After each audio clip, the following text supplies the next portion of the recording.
थकान तो नहीं हुई है? पक्का कोई नहीं थका है? बीच में से आवाज आ रही थी कि राजकुमार जी तुम संघर्ष करो, हम तुम्हारे साथ हैं। मैं मेरी बात शुरू करूं। मैं जिस दिन से पैदा हुआ हूं और समझदार हुआ हूं, उस दिन से खुद के लिए, परिवार के लिए और कॉलेज राजनीति में आने के बाद समाज के लिए संघर्ष करता आ रहा हूं। और जब तक ये सांसें रहेगी, ये संघर्ष जारी रहेगा। और आप जैसे साथियों का विश्वास, आप जैसे साथियों का जो हमारे प्रति आशा उम्मीद है, ये उम्मीद और आशा विश्वास मुझे और मेरे जैसे साथियों को ताकतवर बनाने का काम करती है। मैं इस कार्यक्रम को सफल बनाने के लिए कई दिनों से इस पांडाल को, इस जगह को व्यवस्थित बनाने वाले और इस पांडाल में बैठने की व्यवस्था करने वाले वॉलंटियर साथी, गाड़ियों की पार्किंग की व्यवस्था करने वाले वॉलंटियर साथी, इस आयोजन को दिल से सच्ची नीति के साथ सफल बनाने वाले सभी साथियों को धन्यवाद देना चाहूंगा। 33वें आदिवासी सांस्कृतिक महासम्मेलन, इस सम्मेलन में पूरे देश के आदिवासी समुदाय हमारे पांडाल में विराजमान है। और सुबह से लगा के अनेक सोपानों के अंदर कार्यक्रम सफल हुए। 1-1:30 बजे हम पहुंचे और तब से अनेक वक्ताओं को सुना। आपने भी सुना, मैंने भी सुना। सबने अच्छी अच्छी बातें की। अधिकतर बातों पे तालियां बजी, अधिकतर बातों पे जयकारे लगे। एक बात कॉमन निकल के आई कि हमें संघर्ष करना है। सभी वक्ताओं की तरफ से जो बात आई, उसमें एक कॉमन निकल के आई कि हमें संघर्ष करना है। और यह संघर्ष किस लिए करना है? अपने समाज के हक अधिकारों के लिए करना है, जल जंगल जमीन बचाने के लिए करना है। और फिर बात आई कि संघर्ष कैसे करेंगे? तो एकजुट होंगे तो संघर्ष होगा, ये बात आई।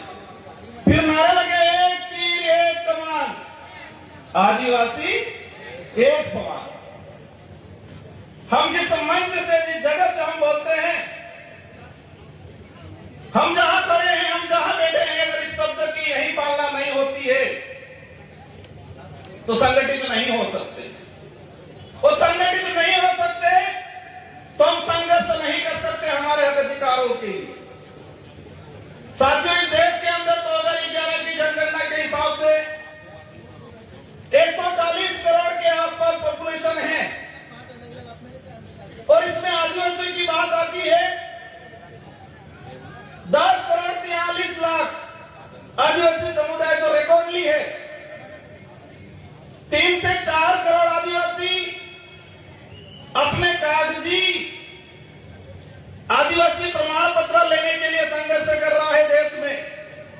आज 2026 है और 2026 के हिसाब से अगर बात करें तो भारत देश के अंदर रिकॉर्डली जो आदिवासी है 13 करोड़ के आसपास है।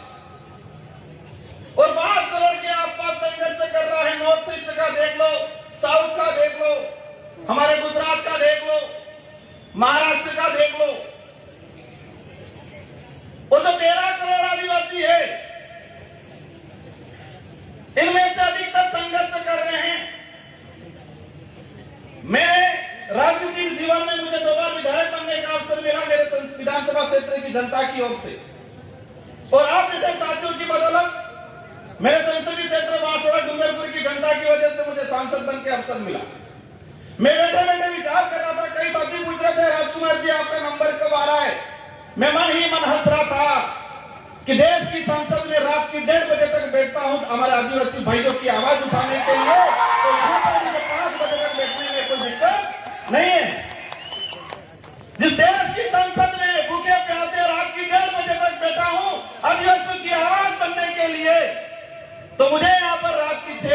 7 बजे 8 बजे तक बैठने में कोई दिक्कत नहीं है, मन ही मन बता। साथियों, संघर्ष करना है तो संघर्ष करना है तो पेशेंस रखना है हम सबको। मैं बात कर रहा था 13 करोड़ के आसपास आदिवासी है इस देश के अंदर रिकॉर्डली। पूर्व में पैसा कानून को लेके, 5 यूनिवर्सिटी को लेके, फॉरेस्ट एक्टों को लेके बात हुई, तो 13 करोड़ में से अधिकतर आदिवासी समुदाय संघर्ष कर रहा है। कोई आरक्षण के लिए कर रहा है, कोई अपना घर बचाने के लिए कर रहा है, कोई अपनी पहचान को जिंदा रखने के लिए कर रहा है, कोई जल जंगल जमीन के लिए कर रहा है। फॉरेस्ट एक्ट की पूर्व वक्ताओं ने बात की, भारत देश के अंदर 25 लाख वन अधिकार अधिनियम के दावे प्रक्रियाधीन पेंडिंग पड़े हुए हैं। 25 लाख, एक परिवार में 5 सदस्य भी अगर मान लेते हैं तो 1 करोड़ 25-30 लाख के आसपास जनसंख्या हुई। मतलब यह हुआ पहला संघर्ष कि वन विभाग के अंदर रहने वाला भारत देश का आदिवासी 1 करोड़ 30 लाख के आसपास, जो सरकारी रिकॉर्ड है, मेरा रिकॉर्ड नहीं है, जो फॉरेस्ट एक्ट के तहत दावे प्रक्रियाधीन चल रहे हैं, 1 करोड़ 30 लाख आदिवासी वन विभाग में बैठा हुआ संघर्ष कर रहा है और कागज में नहीं आया है रिकॉर्ड में, वो 1 करोड़ और होगा। देश के अंदर वन विभाग के बाद चारागाह पिलाना जमीन की बात आती है और चारागाह पिलाना जमीन की बात आती है। मैंने जो पार्लियामेंट जो रिकॉर्ड निकाला है उससे मुझे जानकारी मिली है कि 2.5 से 3 करोड़ आदिवासी चारागाह पिलाना जमीन पे बैठा हुआ है और संघर्ष कर रहा है कागजी अधिकार लेने के लिए।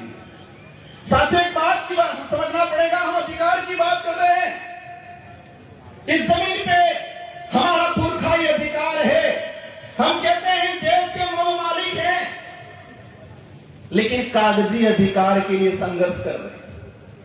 कौन सा अधिकार चाहिए? कागजी अधिकार। उस जमीन पे आजादी से पहले हमारे बाप दादा बैठे हैं, उन्होंने कुआं खोदा है, मकान बनाया है, लेकिन उसके पास कागज नहीं है। अब ये समझना पड़ेगा कागज कब जाएगा उस परिवार में, उस समाज में, जब एजुकेशन जाएगा, स्कूल जाएगी, पढ़ा लिखा होगा तो कागज जाएगा। जिस समाज में एजुकेशन ही नहीं गया, आज पहली पीढ़ी एजुकेशन प्राप्त कर रही है और उनसे कहा जाता है कि अधिकार हो तो कागज दो। ये कागजी अधिकार हम प्रयास करेंगे।